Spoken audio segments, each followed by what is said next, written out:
ನಮಸ್ಕಾರ. ಅಶ್ವವೇಗ ಸ್ಪೆಷಲ್ಗೆ ಸ್ವಾಗತ. ನಾನು ಸಂತೋಷ್ ಕಚ್. ಕನ್ನಡಿಗರ ಜೀವನದಿ ಅಂತ ಕರೆಸಿಕೊಳ್ಳುವಂತಹ ಕಾವೇರಿ ಮಾತೆ, ಕಾವೇರಿ ನದಿ ಸಂಪೂರ್ಣವಾಗಿ ಮೈದುಂಬಿ ಹರಿತಾ ಇದ್ದಾಳೆ ಈ ನಿರಂತರವಾದಂತಹ ಮಳೆ ಹಿನ್ನೆಲೆ. ಮತ್ತು ಮಂಡ್ಯ ಭಾಗದ ರೈತರ ಮತ್ತು ಬೆಂಗಳೂರಿಗರ ಎಲ್ಲರ ಒಂದು ಜೀವನಾಡಿ ಅಂತಲೇ ಹೇಳಬಹುದು ಕನ್ನಂಬಾಡಿ ಕಟ್ಟೆ. ಅಂದರೆ ವಿಶ್ವೇಶ್ವರಯ್ಯ ಅವರು ನಿರ್ಮಿಸಿರುವಂತಹ KRS ಡ್ಯಾಮ್ ಸಂಪೂರ್ಣವಾಗಿ ಭರ್ತಿಯಾಗಿರುವಂಥದ್ದು.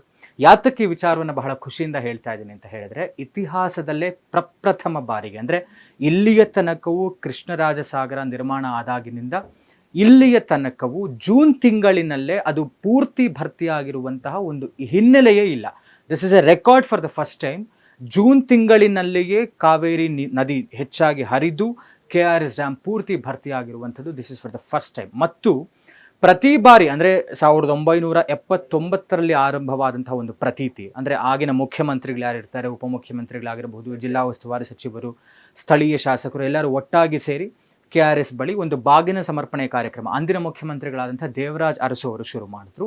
ಅದು ಪ್ರತಿ ಬಾರಿ ಡ್ಯಾಮ್ ತುಂಬಿದಾಗಲೆಲ್ಲವೂ ಅಂದರೆ ಒಂದು ಹೆಣ್ಣಿಗೆ ಕೊಡುವಂತಹ ಒಂದು ಗೌರವ, ಹೆಣ್ಣಿನ ಸಂಪ್ರದಾಯವನ್ನು ಫಾಲೋ ಮಾಡ್ಕೊಂಬಂತಹ ನಿಟ್ಟಿನಲ್ಲಿ ಕಾವೇರಿ ನದಿಗೆ ಬಾಗಿನ ಸಮರ್ಪಣಾ ಕಾರ್ಯಕ್ರಮ ಆರಂಭ ಆದಂಥದ್ದು 1979ನಲ್ಲಿ ದೇವರಾಜ್ ಅರಸು ಅವರಿಂದ. ಆದರೆ ಈಗಿನ ಪ್ರಸ್ತುತ ಮುಖ್ಯಮಂತ್ರಿಗಳಿಗೆ ಒಂದು ವಿಶೇಷವಾದಂತಹ ಗರಿಮೆ ಮತ್ತು ಹಿರಿಮೆ ಸೇರಿರುವಂಥದ್ದು ಏನು ಅಂತ ಹೇಳಿದ್ರೆ, ಜೂನ್ ತಿಂಗಳಿನಲ್ಲಿಯೇ ಕೃಷ್ಣರಾಜಸಾಗರ ಭರ್ತಿಯಾದಂತಹ ಒಂದು ಹಿನ್ನೆಲೆಯಿಲ್ಲ.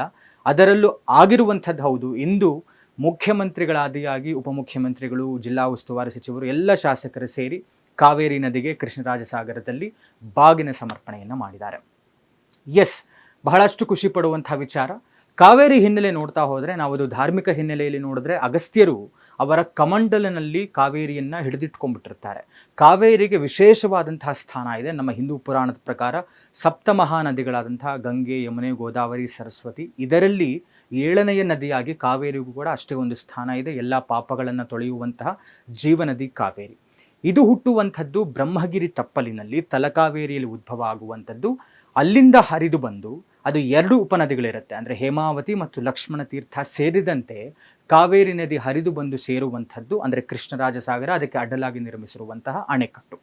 ಮೈಸೂರಿನ ಮಹಾರಾಜರು ನಾಲ್ವಡಿ ಕೃಷ್ಣರಾಜ ಒಡೆಯರವರ ಆಡಳಿತದಲ್ಲಿ ಮಂಡ್ಯ ಭಾಗದ ರೈತರಿಗೆ ಮೇಲಾಗಿ ಅದು ಕುಡಿಯುವ ನೀರು ಮತ್ತು ಬೆಳೆ ಬೆಳೆಯುವುದಕ್ಕೋಸ್ಕರ ರೈತರಿಗೆ ಅನುಕೂಲ ಆಗಲಿ ಅನ್ನುವಂಥ ನಿಟ್ಟಿನಲ್ಲಿ ಆಗಿನ ದಿವಾನರಾಗಿದ್ದಂತಹ ಸರ್ ಎಂ ವಿಶ್ವೇಶ್ವರಯ್ಯ ಅವರು ಪ್ಲ್ಯಾನ್ ಮಾಡಿ ಬಹಳಷ್ಟು ಕಷ್ಟಪಟ್ಟು ಒಂದು ಮಿನಿಮಮ್ ಬಜೆಟ್ನಲ್ಲಿ ಕಟ್ಟಿದಂಥದ್ದು. ಅವರಿಗೂ ಕೂಡ ಊಹೆ ಇರಲಿಲ್ಲ ಇದು ಇಷ್ಟರ ತನಕವೂ ಬಹಳಷ್ಟು ಸ್ಟ್ರಾಂಗ್ ಆಗಿ ಈ ರೀತಿಯಾಗಿ ಇರುತ್ತೆ ನಮ್ಮ ಒಂದು ಕೆಲಸ ಅನ್ನುವಂಥದ್ದು. ಅವರು ಮಾಡಿದಂಥ ಒಂದು ಮಹತ್ತರವಾದಂತಹ ಕೆಲಸ ಕಾವೇರಿ ನದಿಗೆ ಅಡ್ಡಲಾಗಿ ಕೃಷ್ಣರಾಜಸಾಗರವನ್ನು ಕಟ್ಟಿರುವಂಥದ್ದು. ಆ ಒಂದು ಅಣೆಕಟ್ಟು ತಾವೆಲ್ಲರೂ ನೋಡಿರ್ತೀರ, ಬೃಂದಾವನ ಗಾರ್ಡನ್ಸ್, ಅದು ಒಂದು ಅಮ್ಯೂಸ್ಮೆಂಟ್ ಪಾರ್ಕ್ ಥರವೂ ಕೂಡ ಮಾಡಿದ್ದಾರೆ. ಅಂದರೆ ಅಲ್ಲಿ ಕಾರಂಜಿ ಇರಬಹುದು, ಅಲ್ಲಿ ನೋಡುವಂಥ ನೋಟುಗಳೆಲ್ಲವೂ ಬಹಳ ಅದ್ಭುತವಾದಂಥ ಸುಂದರವಾದಂಥ ಒಂದು ಜಾಗ ಕನ್ನಂಬಾಡಿ ಕಟ್ಟೆ.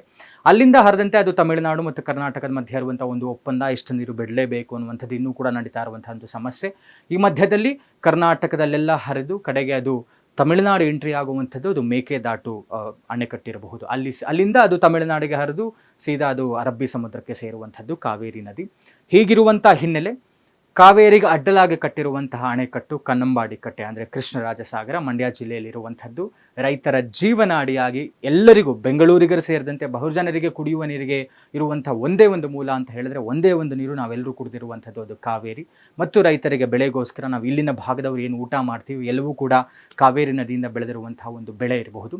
ಆದರೆ ಇಂದು ಆಗಿರುವಂಥದ್ದು ಮಧುವಣ ಗಿತ್ತಿಯಂತೆ, ಅಂದರೆ ಒಂದು ಮದುವೆ ಹೆಣ್ಣು ಸಿದ್ಧ ಆಗುವಂತಹ ರೀತಿಯಲ್ಲಿ KRS ಬಹಳಷ್ಟು ಕಂಗೊಳಿಸ್ತಾ ಇತ್ತು. ಒಂದು ಅದ್ಭುತವಾದಂಥ ಹಬ್ಬದ ದೃಶ್ಯ ನೋಡಬಹುದಾಗಿತ್ತು ಕಣ್ಣಿಗೆ ಕಟ್ಟುವಂತಹ ರೀತಿಯಲ್ಲಿ. ಮತ್ತು ಫಾರ್ ದ ಫಸ್ಟ್ ಟೈಮ್ ಅಲ್ಲಿನ ಜಿಲ್ಲಾಡಳಿತ ಜನಪದ ನೃತ್ಯಗಳು, ಕಲಾ ಪ್ರಕಾರಗಳು, ಬಹಳಷ್ಟು ಒಂದು 15ರಿಂದ 20 ಜನಪದ ಕಲಾ ಪ್ರಕಾರಗಳು ಇವತ್ತಲ್ಲಿ ಇದ್ದವು. ಅಂದರೆ ಬೇರೆ ಬೇರೆ ವಿಧವಾದಂತಹ, ನಮ್ಮಲ್ಲಿ ಸಾಂಸ್ಕೃತಿಕ ಹಿನ್ನೆಲೆ ಬಹಳಷ್ಟು ದೊಡ್ಡದಿದೆ ನಮ್ಮ ರಾಜ್ಯದಲ್ಲಿ. ಅದರಲ್ಲೂ ಎಲ್ಲ ಕಲೆಗಳಿಗೂ ತಾಯಿ ಬೇರು ಅಂತ ಹೇಳಿದ್ರೆ ಅದು ಜನಪದ ಅಂತ ಹೇಳಬಹುದು. ಈ ಒಂದು ಜನಪದೀಯ ನೃತ್ಯ ಪ್ರಕಾರಗಳು ಕೂಡ ಅಲ್ಲಿ ಬಹಳಷ್ಟು ಕಂಗೊಳಿಸ್ತಾ ಇದ್ವು. ಮತ್ತು ವೇದಶ್ರೀ ಭಾನುಪ್ರಕಾಶ್ ಶರ್ಮಾ ಇವರ ನೇತೃತ್ವದಲ್ಲಿ ಬಹಳಷ್ಟು ಪೂಜೆ ಪುನಸ್ಕಾರಗಳು, ವೈದಿಕ ಆಚರಣೆಗಳು ನಡೆದವು. ಅಲ್ಲಿರುವಂತಹ ಕಾವೇರಿ ಮಾತೆಯ ವಿಗ್ರಹಕ್ಕೆ ಅಭಿಷೇಕ, ಪೂಜೆ ಪುನಸ್ಕಾರಗಳು ಮತ್ತು ಮೇಲಾಗಿ ಪರ್ಜನ್ಯ ಹೋಮ, ಗಣಹೋಮ ಇತ್ಯಾದಿ ಲೋಕ ಕಲ್ಯಾಣಕ್ಕೋಸ್ಕರ ಹೋಮ ಹವನಗಳನ್ನು ಕೂಡ ಮಾಡಲಾಯಿತು. ತದನಂತರದಲ್ಲಿ ವೇದಿಕೆ ಕಾರ್ಯಕ್ರಮ ಇತ್ತು.